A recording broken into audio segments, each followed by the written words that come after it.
Hey guys, it's Penguin here, and welcome back to another gold making video. In today's video, we are going to be talking about the benefits of cross-realm trading and how you, as either a beginner, intermediate, or advanced gold maker, can use this to double, triple, or even quadruple your current sales. Now, I know this has been around for quite a few months, and some people are likely already using cross-realm trading, but whether you haven't looked into it or you think that you couldn't do it yourself, hopefully you can learn from this video and make a ton more gold. So without further ado, we're gonna dive right in, and I hope you enjoy. And so to start off, I want to clear up a few things on why cross-realm trading is so profitable. First of all, what exactly is cross-realm trading? Many of you might be thinking that, and it's exactly what it sounds like. Back in patch 10.1.5, towards the end of July of this year, 2023, cross-realm trading was added to the game, which allows you to trade with players that are not on your realm. This includes items like bags, pets, toys, etc., as well as gold, which is really awesome. Now, the important part of this concept, and really the reason why this is so profitable for gold makers, is the changes that this does not make. And that means that mailing, so sending items to other players via mail, is still not cross-realm, as well as server-side items on the auction house. Now yes, all commodities are region-wide on the auction house, but that's existed. Server-side things like bags, mounts, etc., like I listed before, are still server-side. So if you were somebody who wanted to either sell or receive an item cross-realm, you have to actually physically trade a player. You can't simply mail it to them, and you can't simply buy it off the auction house. So that is why this is still a niche category to a lot of people. Now, with all of that background information out of the way, there is one more important factor that many people are probably thinking about, and it's Penguin, you just said you have to physically trade somebody. How do you do that? And this is where the biggest hurdle is, but it's honestly not that big. If you are a more advanced player, you have some gold in your pocket, you've been playing for a while, you probably have access to a second account. And if you don't, you can probably afford a second subscription because you do not need to buy Dragonflight for your second account, you just need to afford a second subscription. So if you fall into that category, you're good to go. You can continue watching this video, no problem. Now, like I said, this video is targeted towards beginners, so if you're somebody in the category of you can't afford a second account right now, it is a-okay. What you're gonna have to do is either find a trusted friend or find a trusted guildie. Now believe me, as somebody who's not in a guild and as somebody who doesn't have a lot of friends that play this game, that is definitely easier said than done. But I think a lot of us can probably find somebody to help us out. Luckily, if you do end up finding somebody and they don't play often, you don't need this person logging in every day or anything insane like that, so it's going to be very low time commitment. And to those who really just cannot find a person, I highly recommend joining my Discord or somebody else's Discord that's a gold making community and ask around. I'm sure there's other people in your position, and if you help them out, they'll likely help out you. So get connected with people. Friends is how you make gold in this game. Friendships, partnerships are amazing, but once you have the ability to contact somebody else or you have a second account, we can dive in to the gold making. And so diving in game, let's actually talk about what you're going to be doing and why this is so beneficial. So currently, all of us likely sell items in the auction house, and what do? What we do is we log on to our character, we craft up some items like these bags, for example. Let's just say we throw up 5 on the auction house, and we hope they sell. These bags specifically are server side, meaning I'm only selling it to my realm, and I'm just hoping for some sales. Of course, I've sold some other items, but I really want my bags to sell. And this is where the perks of cross-realm trading happens, because now you can ship your items to a different realm to double, triple the amount of people you're selling to, therefore increasing your gold a ton. Currently, these bags cost me about 33 gold to craft. Awesome, I'm making a ton of profit. I'm selling them for like 90 gold on my server, but what happens if I ship these off to somewhere else? So for example, I'm just going to quickly throw up my second account. I have a few characters on Mal'Ganis on NA. I just picked a random server. We'll talk about servers in just 1 second. And I just created a easy level 10 allied race who's currently an orc. I'm going to shrink this down just for the sake of traveling real quick. And so what I'm going to do is travel to orc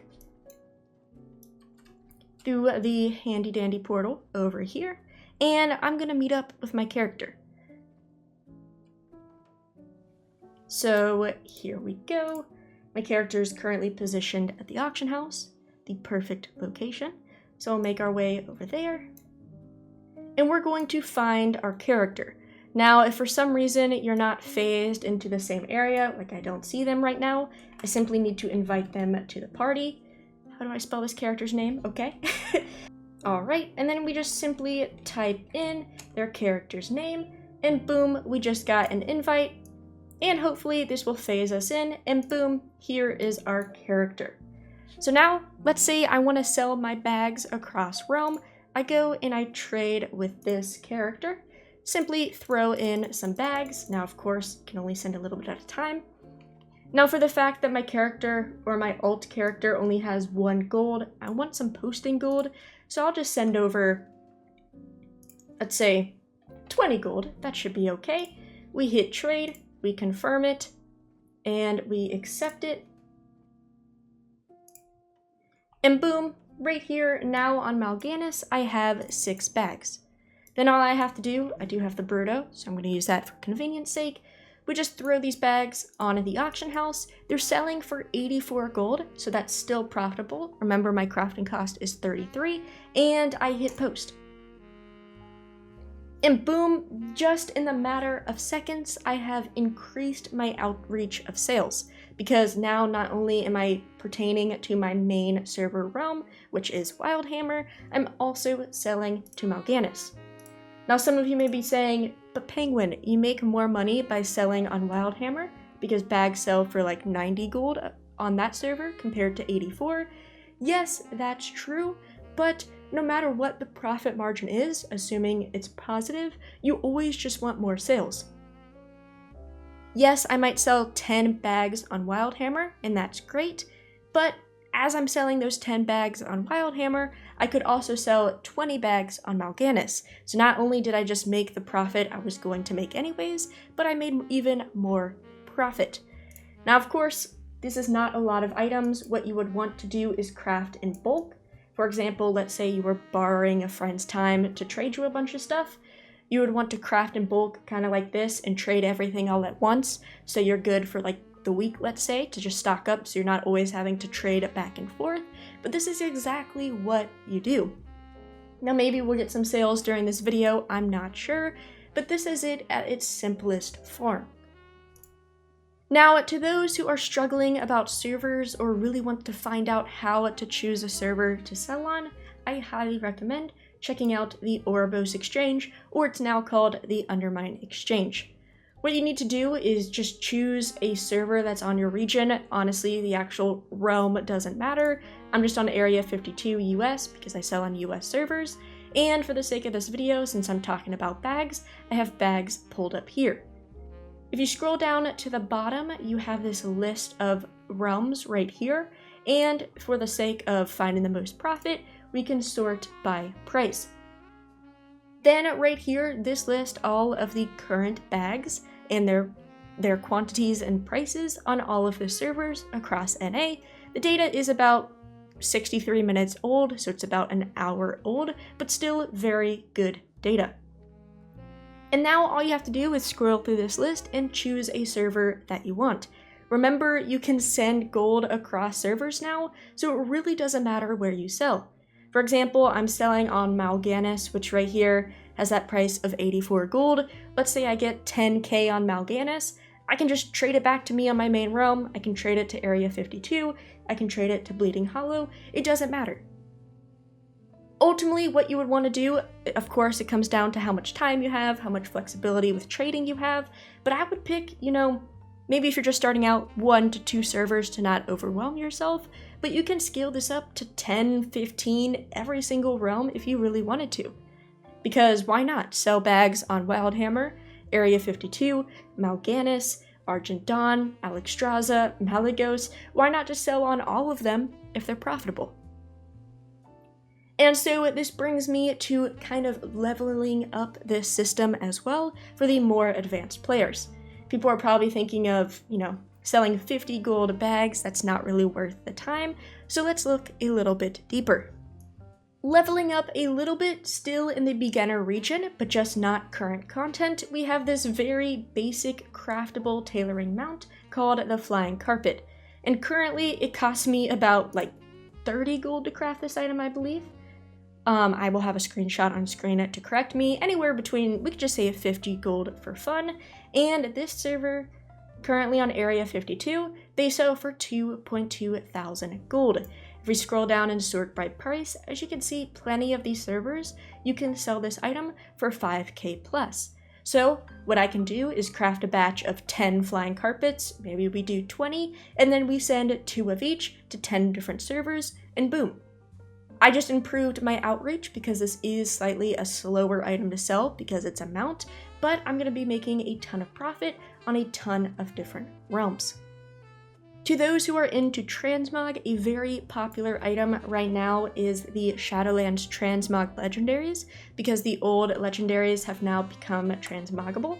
So all of these right here, if you have a crafter on your main realm, if you played in Shadowlands, or can just go and grab the recipes now, you can send batches of these transmog to all of the different servers. Right now, Area 52 is not very good. I don't know what the crafting cost is off the top of my head, but 990 gold is nothing to brag about. But if we sort by price, plenty of these servers are selling for 13k a piece. Now these are likely lower pop servers that are, slower sales but higher margins, but that doesn't matter if you're selling on 10 of them. So once again, it's just about your preference. And even if you go to somewhere we're on Malygos right now. Let's see what the Malygos price is. Hopefully I can find it pretty fast. Or sorry, not Malygos, but Mal'Ganis. There we go. Mal'Ganis, the price that I'm on right now is 8.2k, which is really great because like I said, the crafting cost is pretty cheap. And that's great because Mal'Ganis is a high pop server. So yes, Area 52 isn't great, but there's plenty of high pops that likely are. You just gotta do some research. But I can go on forever, right? There are so many different bags you can sell. There's so many different transmogs, mounts, literally anything that is server specific, you can use this method on. But the final thing I want to talk about is that you don't even have to get into crafting. I just picked a very popular mount once again. This is going to require a little bit more research, but for the sake of this video, we're going to talk about Reigns of Poseidus. Back in Shadowlands, I bought a ton of these off of, honestly, I think it was Area 52 or Illidan for about 1,500 gold a piece. They're about 3,000 right now, but generally on high pop realms, you can buy these for a lot cheaper. And then what I did is I bought them in bulk, put them into a guild bank with some other items as well, and I server or guild transfer them to my realm. Now that cost a lot of gold up front because I had to buy a guild transfer and all of that, but I was able to sell these Poseidus mounts on my realm for 15 to 20k a piece, so it was well worth it. Also, as we're talking, I believe we just sold bags. Let's check that right here. I believe, was it this? Yep, as you guys can see on my main server, I have sold a few of the bags. And on the other server, I have also sold bags. So like I said, we just doubled the amount of gold we can make. A little bit less because these bags sell for less, but I just made a ton more gold than I would have if I just posted on my main server. But back to the topic. Sorry, I got distracted. This item right here, I simply bought for about 1,500 gold a piece, and then I resold it for about 15,000 on my main realm. However, the sad thing is because I had to buy that guild transfer, a lot of profit was cut, so it wasn't just a pure profit sale. But now, with the fact that we can just simply trade across servers, we can buy and then sell without any sort of intermediate cost. So, for example, right here, let's just look, and as you guys can see, there are a lot of cheap Poseidon mounts on a lot of these realms. Right now, if you wanted to buy the cheapest on the US, you need to go to Lane, and there's about 20 of them for, who knows if they're all at 2,000 gold apiece. We could actually click. There's 13 of them at 2,000 gold apiece, so we could go and buy those up. And if we check on my main server real quick, if we actually look up Poseidon, right now it's not so good on my server. As you can see, it's tanked a little bit, but still, that's not the best server. So let's go back to the list and sort by price. And let's just say Blackhand. Right, I could buy for 2,000 gold apiece, just transfer them over to Blackhand, and I can sell them for 10,000 gold. The only thing you're losing is that 5% auction house cut, but 5% off 10k, you're still making plenty of profit. You never had to buy a transfer. Theoretically, once again, I don't know how high of a pop Ravencrest is, but right now the best server to take one to would be a Ravencrest, and then Dragonflight, and then Fire Tree, etc. So this is just an easy flip you can do, and once again, I'm looking at the cheaper items for the beginner friendliness, but you can take this up to as expensive items as you like. Following the old trend of Shadowlands, another item that I did in that bulk transfer was Strange Goop. It's not as popular anymore, but people still buy it because it's tied to a mount in Shadowlands. And as you can see right now, there are a few of them for 40k on Area 52. And if we look at prices, as you can see, they are going for a lot of gold on a ton of different servers. Once again, beware of population if you're trying to sell it super fast. But Mal'Ganis right here, once again, is a high pop server, and it's going for 75. So buying something for, 40 into 75 is not terrible. But you could go for one of these heavy hitters up here. It really just depends on you, right? You could buy 5 of these if you wanted, send them to 5 different servers, see how those servers behave, and of course replenish how you need. But yeah guys, that is it. I know this video is long, I know I probably could have fit this video into just a few minutes, but I really wanted to dive deep into this topic and give you as much advice as possible. But everybody, thank you guys so much for watching. I hope Dragonflight is still treating you well. If you guys have any questions, concerns, advice for other people, maybe you disagree with this method, maybe you like it, feel free to leave it in the comments down below, and I always try to respond to all of you. But everybody, thank you so much for watching, and have a good day.